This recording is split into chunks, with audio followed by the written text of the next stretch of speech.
The next country we're going to consider is Japan. Now the Japanese made the Arisaka rifle. The Type 99 was actually based on the Type 38, which was based on the Type 30.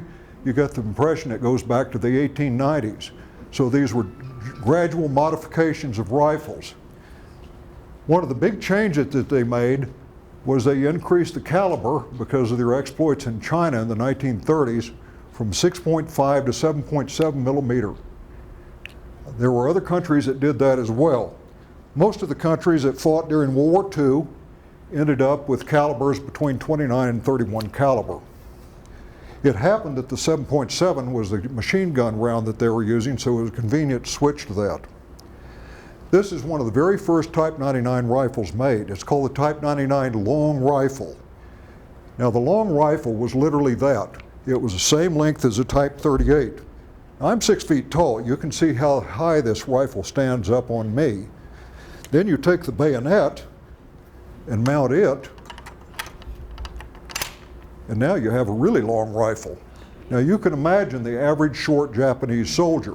He's going to be down here about like this, all right? So the Japanese made very few of these Type 99 rifles, the long rifles. As a matter of fact, they only made about 38,251 of them. The reason was they decided, like other countries like Germany, that what we can do is shorten this rifle, come to a compromise and make it where everybody can use it. The cavalry, the infantry, so on and so forth. So they did that.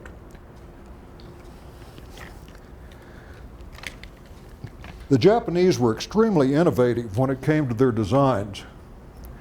One of the things that they did on the Type 99 rifles is they introduced the concept of a dust cover. This fit over the bolt and slid along the action. The idea was when the bolt was closed, it would keep out mud, snow, dust, and that sort of thing and make it more reliable. A lot of these innovations, though, weren't practical. The dust covers had a tendency to rattle. So typically what the Japanese troops would do is they would take the dust covers off and, like most GIs, throw them away. So it's very rare to find these rifles with the original dust covers in place. Then they had an innovative rear sight. This is the rear sight in the folded down position, but you'll notice these two wings or arms that are sticking out on either side here. When it was folded up and those wings folded down, it turned into an anti-aircraft sight.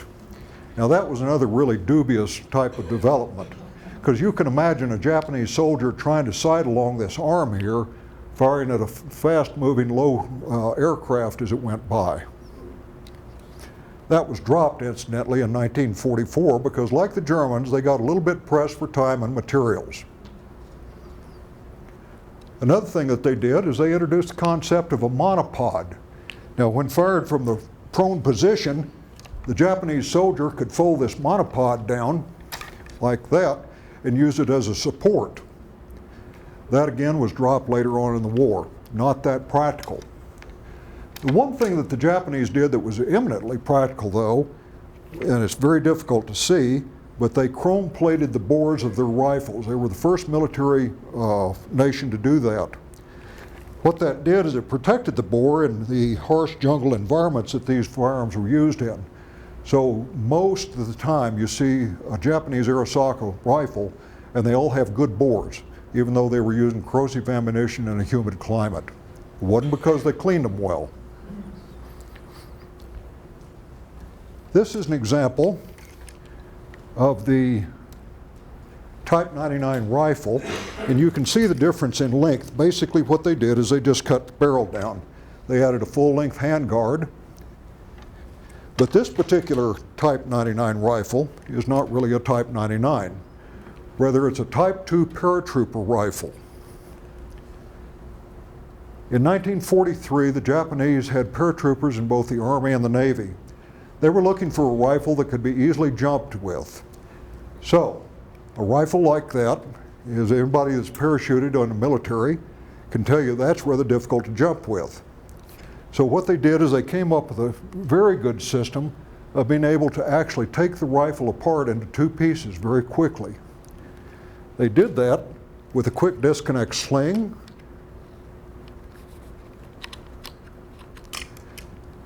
They would unscrew this small bail.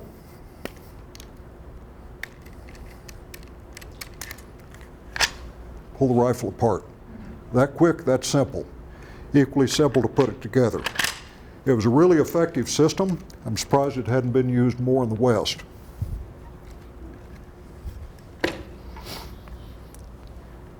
It also turns out that the Airsocket rifle actions are some of the strongest designs in the market or in the world. After the war, the NRA did tests on these different types of rifles, and they actually overloaded a cartridge to the point to where it was full of fast-burning powder all the way to the top, compressed, fitted the bullet into it, pull the trigger. It actually melted the brass cartridge case in the chamber. The rifle did not come apart, and in fact, the rifle was still operable. So that gives you an idea of the strength of this particular action.